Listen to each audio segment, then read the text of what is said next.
मित्रों नमस्कार। मैं हूं राकेश कुमार। आप देख रहे हैं मत अभिमत। मित्रों, अभी सबसे ज़्यादा भूमि का अगर भूमि की बात करें, भूमि मामलों की बात करें, तो अभी एक पूरी तरह हंगामा बरपा है। हंगामा ही कहेंगे इसे, इसलिए कि कहीं आप देख रहे होंगे कोई जिलाधिकारी इसका प्रचार कर रहा है, कहीं डीडीसी प्रचार कर रहे हैं, कहीं सारे पदाधिकारी, सारी सरकार, सारा राजस्व एवं भूमि सुधार विभाग इसमें लगा हुआ है। और वो है राजस्व महाअभियान, जो 16 अगस्त से शुरू होने वाला है और 20 सितंबर तक चलेगा।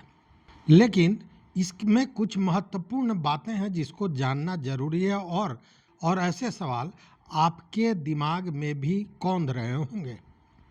वो क्या है? देखिए, सर्वे के दौरान जो चीज़ें खुलकर सामने आई, उसके बाद एक तरह से कहें कि विभाग की चूलें हिल गई। और वो मामले क्या थे? तो जमाबंदी में आपने देखा होगा, कहीं रकबा था, कहीं रकबा शून्य किया हुआ था, कहीं प्लॉट नंबर नहीं था, कहीं चौहद्दी नहीं था, कहीं खेसरा खाता ही गलत चढ़ा हुआ था। मतलब इतनी गलतियां थीं कि उन गलतियों के आधार पर सर्वे होना नामुमकिन जैसी स्थिति थी।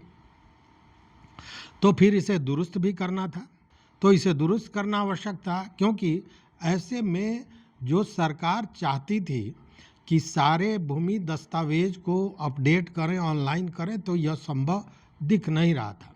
और इसमें एक और बड़ी समस्या थी, जो जमाबंदी कहें या यूं कहें कि जो खतियान मतलब अंतिम अधिकार अभिलेख बनने की बात थी, उसमें सबसे बड़ा रोड़ा अटका रहा था, और वो था पूर्वजों के नाम से चल रही जमाबंदी। 25 बरस 50 बरस से जो पूर्वज अब नहीं हैं, उनके नाम से जमाबंदियां चल रही थी, और घरेलू समझौता कहें या मौखिक समझौता कहें, उसके आधार पर काम हो रहा था। लेकिन जिसके नाम से जमाबंदी है, अब वो नहीं है, वो स्वर्गीय हो गया है। तो फिर अगर अपडेट करना है, तो उन जमाबंदियों का वर्तमान में जो भूस्वामी हैं या जो उनके वंशावली के लोग हैं जो जीवित हैं, उनके नाम पर जमाबंदी होनी आवश्यक थी। अपडेट का मतलब वही होता है। और यह एक बहुत बड़ी समस्या निकलकर सामने आई थी, क्योंकि यहीं से मैक्सिमम जो विवाद हैं उसकी शुरुआत होती थी। चूँकि पूर्वज के नाम पर जमीन, उनके कई वंशज, कोई बेच रहा है, कोई खा रहा है, कोई पका रहा है, इस तरह की स्थितियां, विरोध होने पर झगड़ा, विवाद, न्यायालयों में वादों की संख्या बढ़ती जा रही थी। और ये पूर्वजों के नाम पर जो जमाबंदियां हैं, एक जो हमने महसूस किया है कि वैसे 80% जमाबंदियों के मामले में विवाद चल रहा था। तो ऐसा नहीं है कि विभाग को इसकी जानकारी नहीं होगी, विभाग को जानकारी होगी। और ऐसे में यह जो महाअभियान, राजस्व महाअभियान चलाया जा रहा है, उसके पीछे भी उद्देश्य कहीं ना कहीं यही है। और इसीलिए मैंने पहले भी कहा था कि राजस्व एवं भूमि सुधार विभाग ने जो भूमि सर्वेक्षण था, उसी को पूरा करने का एक नया फॉर्मूला तैयार किया है, जिससे दस्तावेजों को दुरुस्त किया जा सके। और यह केवल मैं नहीं कर रहा हूँ, ये तो राजस्व एवं भूमि सुधार विभाग के जो एसीएस हैं दीपक कुमार सिंह, उन्होंने भी कहा। उन्होंने कहा कि बंटवारे के झगड़े काफ़ी हद तक खत्म हो जाएंगे और हर रिकॉर्ड अपडेट हो जाएगा। लेकिन इतना आसान भी नहीं है, क्योंकि वर्तमान में लगभग 4.5 करोड़ जमाबंदी ऑनलाइन है, और ज़्यादातर में गड़बड़ियां हैं। गड़बड़ियां के भी कई कारण हैं। कहीं जो डाटा एंट्री हुई है उसमें गलत एंट्री हो गई, तो कहीं खेसरा के अनुसार डाटा नहीं है। मतलब बहुत सी गड़बड़ियां हैं, तो इसको दुरुस्त करना आवश्यक था। और इसको दुरुस्त करने के लिए देखिए, अब जो ये राजस्व महाअभियान है, इसमें लगभग 45,000 रेवेन्यू गांव हैं। यहाँ सारे गांव के लिए टीम की व्यवस्था की गई है, जो गांव में पहुंचेंगे, घर घर पहुंचेंगे, वहां जो प्रिंटेड जमाबंदी के कागजात हैं वो देंगे, और उसमें बाज़ाब्ता एक जगह होगा जिसमें आपको किस तरह की का सुधार चाहिए, किस तरह की आपकी शिकायत है वो दर्ज करना होगा।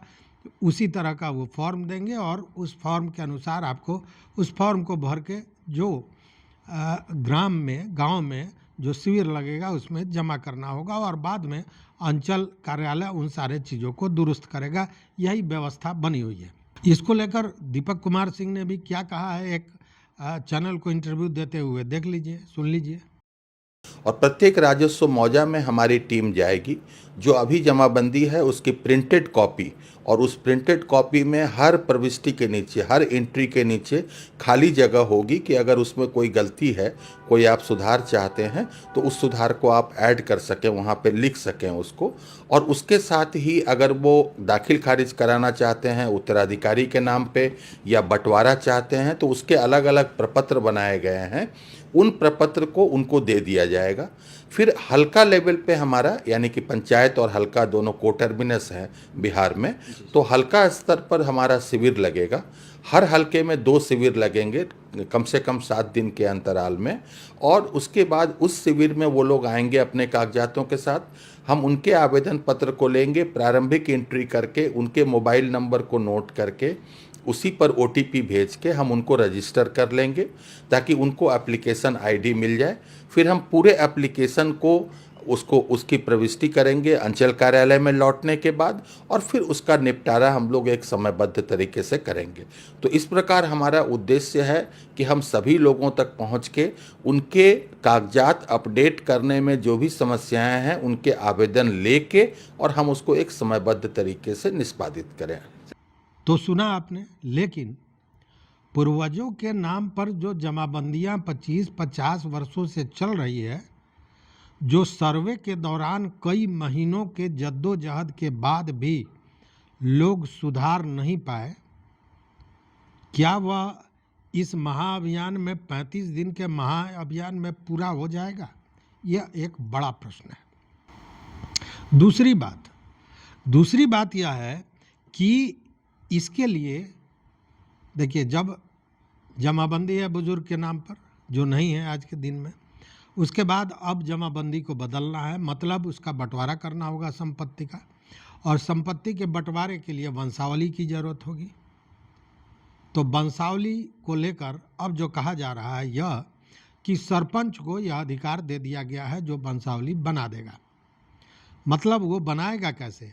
तो वंशावली के लिए आप जो बना हुआ वंशावली उसको दिया जाएगा, उसमें सरपंच उसको सत्यापित करेगा तो वो मान्य होगा। लेकिन अब यहाँ पे देखिए कन्फ्यूजन किस तरह पैदा होता है। सर्वे के दौरान जब ये बातें हुई थी कि सरपंच से वंशावली बनवाया जाए या कोर्ट से बनवाया जाए या शपथ पत्र से बनवाया जाए, तो उस समय यह कहा गया था कि सीधे आप हाथ से लिख कर दे दीजिए, वही मान्य होगा। और अब सरपंच को ये दिया गया है विभाग। खैर, सरपंच चूँकि गांव का है तो इसमें बहुत झंझट नहीं होगा, वहीं परेशानियां होंगी जहां सरपंच लोगों के प्रति, लोगों के काम के प्रति संवेदनशील नहीं होंगे, अन्यथा ये बहुत भारी बात नहीं है। लेकिन यहाँ एक सवाल पैदा होता है कि जो बुजुर्ग नहीं हैं उनके लिए मृत्यु प्रमाण पत्र देना होगा। तो इसके लिए ये कहा गया है कि अब चूँकि देखिए पुराने समय में लोग मृत्यु प्रमाण पत्र तो लेते नहीं थे, तो जब नहीं लेते थे तो फिर मृत्यु प्रमाण पत्र आएगा कहाँ से कि जमाबंदी उनके नाम से दूसरे के नाम पर जाएगा। तो इसको भी विभाग ने बड़ा सरल बनाते हुए ये कहा कि आप एक आवेदन करेंगे, उस पर जो तिथि है, मृत्यु की तिथि है वो देंगे अपने पूर्वजों की, और उसको किसी भी जनप्रतिनिधि से सत्यापित करा लेंगे तो विभाग उसको मान लेगी। ठीक है, यहाँ तक तो ठीक है। यह भी कहा गया कि वंशावली में जब सरपंच सत्यापित करेंगे तो उस समय मृत अगर लगा दिया गया, मतलब मान लीजिए किसी के बाबा हैं जो मर गए हैं, अब वंशावली उनका बनना है, तो उनके नाम के आगे मृत लगा दिया जाएगा, लिख दिया जाएगा सरपंच द्वारा और उसको सत्यापित कर दिया जाएगा, तो उस वंशावली को मान लिया जाएगा विभाग द्वारा। ये सारी चीज़ें ठीक है, इसमें कहीं कोई परेशानी नहीं है। और यह एक बेहतर मौका है लोगों के लिए, वैसे लोगों के लिए जिनका पूर्वजों के नाम पर जमाबंदी चल रहा है। लेकिन यहाँ भी है, और यहाँ लेकिन यह है कि वंशावली कैसे बने। आपको याद होगा सर्वे के समय वंशावली को लेकर कितने हंगामे हुए थे, क्योंकि तब यह कहा गया था कि जो वंशावली बनाना है उसमें घर की बेटियों का भी नाम देना है। मतलब अगर आपके चाचा हैं, पिताजी हैं, तो साथ में बुआ का भी नाम होगा। अगर आपके नाम से हो रहा है तो बहन जी का भी नाम होगा। और इसको लेकर तमाम हंगामे हुए थे। और हंगामे ही क्या, रिश्तों का बिखराव, रिश्तों की सच्चाई इसमें नज़र आई थी। जहाँ भाई बहन में जो अगाढ़ प्रेम माना जाता था, वहाँ पे बिखराव आ गया था। भाई नहीं चाहता था कि बहन को दिया जाए, और बहुत सा जगह जहाँ बिखराव था वहाँ संबंध बन गया, इसलिए कि बहन ने लिख दिया कि मुझे तुम्हारी संपत्ति से कोई लेना देना नहीं है। तो वो जो संबंध दूर का हो गया था वह करीब का हो गया, प्रेम का संबंध बन गया। मतलब कि एक भूचाल आ गया था संबंधों में इसको लेकर। अब यह वंशावली जो बनाना है उसमें क्या बेटियों का नाम देना होगा, क्योंकि कानूनी रूप से तो बेटियों को समान अधिकार देना है। तो यहाँ भी विवाद फंसेगा, और मामला जितना आसान विभाग समझ रहा है उतना आसान होने वाला नहीं है। हाँ, कुछ लोग होंगे, कुछ समझदार होंगे, कुछ बेहतर लोग होंगे जो इन चीज़ों को सॉर्ट आउट कर लेंगे, अन्यथा साधारण नहीं है इन विवादों को दूर करना। तो एक मामला तो ये है। अब दूसरे मामले पर आइए कि जमाबंदी अगर जीवित जो वंशज है उनके नाम से करना है, मतलब कि बंटवारा होना चाहिए। और अगर बंटवारा इतना ही आसान हो जाता तो सर्वे के दौरान बंटवारे हो गए होते। हुआ भी, लेकिन बहुत कम, न के बराबर। मतलब कि 80% वैसे मामले, जैसा मैंने कहा कि अगर पूर्वजों के नाम से जमाबंदी है तो उस मामले में 80% ऐसे मामले हैं जिनमें विवाद है। अब ऐसे में बंटवारा होगा तो कैसे होगा, यह बड़ी बात है।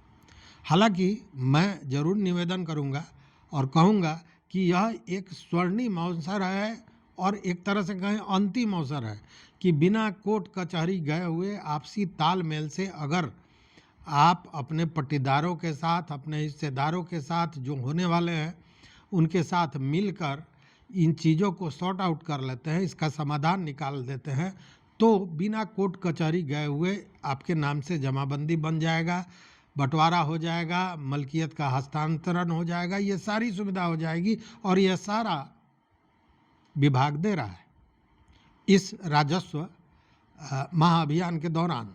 लेकिन सवाल ये उठता है कि जो चीज़ें रग रग में, खून में बस गया है, ये ज़मीनी विवाद इतने आसानी से सुधर जाएगा? बड़ा प्रश्न है, और इसका जवाब किसी के पास नहीं है। मेरे पास तो नहीं है, और मुझे लगता है कि आपके पास भी नहीं होगा। आप अपने इर्द गिर्द अगल बगल देख लीजिए, जहाँ इस तरह का विवाद है वो लंबे समय से चल रहा है।